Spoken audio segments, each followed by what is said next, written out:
All right, here we go. Chapter 1. So, starting off here, back to the last chapter here. Solve the following and graph the solution on a number line. So, when we're dealing with inequalities, just like equations, we want to get x's to one side, the variables on one side, everything else on the other. So I'm going to subtract the x, and then I'm going to add the 4.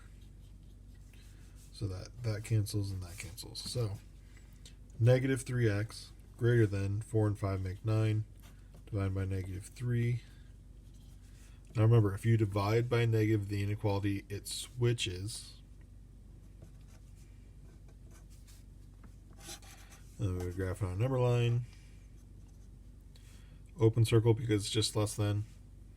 And it will be less than, so we shade that way. Now, this first one is going to be fairly short. It's just one to kind of hit and make sure you're good with all these different terms and what that all means. So as far as the axis, remember on a XY chart, you have your x-axis, you have your y-axis. Very middle is your origin. This is the first, the second, the third, and then the fourth quadrants. This is what we have starting here. Plotting points, remember, we're positive, positive, negative, positive, negative, negative, and positive, negative. So we always do the x, y with your ordered pairs. So it's always the x first. That moves you left and right, positive to the right, negative to the left, and then your y up and down. So if it's a 3, 4, you'd go right, 3, up, 4, you put your dot. Now, solutions of two variables, x and y. Mainly what we're going for there is, go through, solve for the one, plug it back in, find it for y. We'll also kind of do that with tables and graphs here.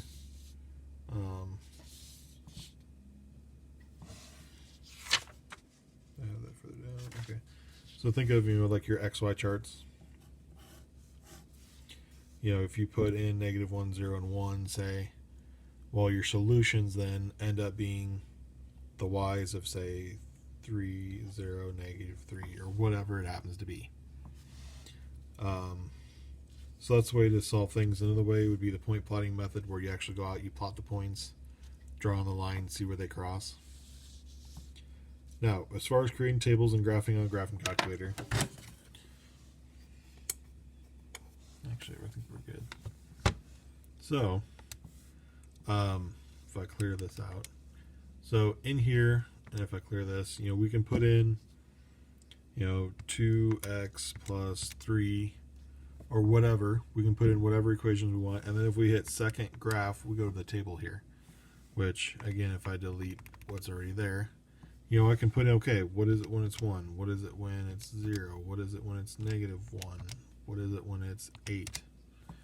We can put those in here and use this table then. Okay, here's our x, here's our y. We can plot 1, 5, 0, 3, negative 1, 1.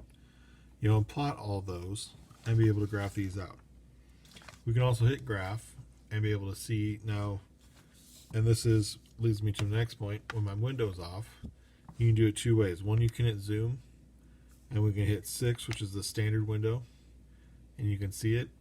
Otherwise, if you hit the window button, you can go through and you can adjust. So here, my x, min and max. So what's the smallest x you want to see? What's the biggest x you want to see? So how wide of a window? What are we going by? Maybe I want to change this to where I want to go from 0 to, or from negative 50 to 50, and I'm going to, wrong button, to 50, and I'm going to go by tens. Well, now when I go to graph, now notice how we're spread out more. Or maybe my window, I want to go by 5s. So you can manually adjust it, or you can hit zoom and get, say, zoom square here, which is 5, which will give you a square shot. or typically ours is Zoom 6, which is the standard form where it's a 10 by 10 screen going by ones, and you'll see that. Now, if I hit second table set, that takes me into my table setup, where we can have it where it starts at a certain number, what it goes by, and then whether independent, dependent, whether it's auto or ask. Now, dependent should always be on auto. Independent, I like it on ask because then I can put in certain X's. If it's on auto, if I go down here and change it, which if you highlight it and hit enter, it'll switch. When I go to table, now all of a sudden they're automatically in here. And so you can scroll, which for some things are nice.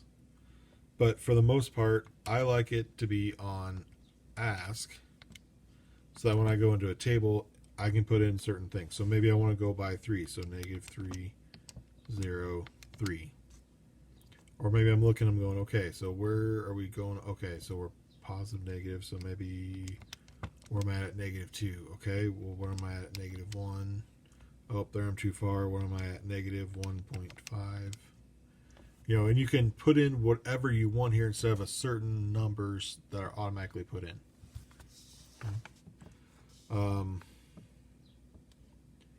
So X and Y intercepts, just remember your X intercept is where you cross the x-axis.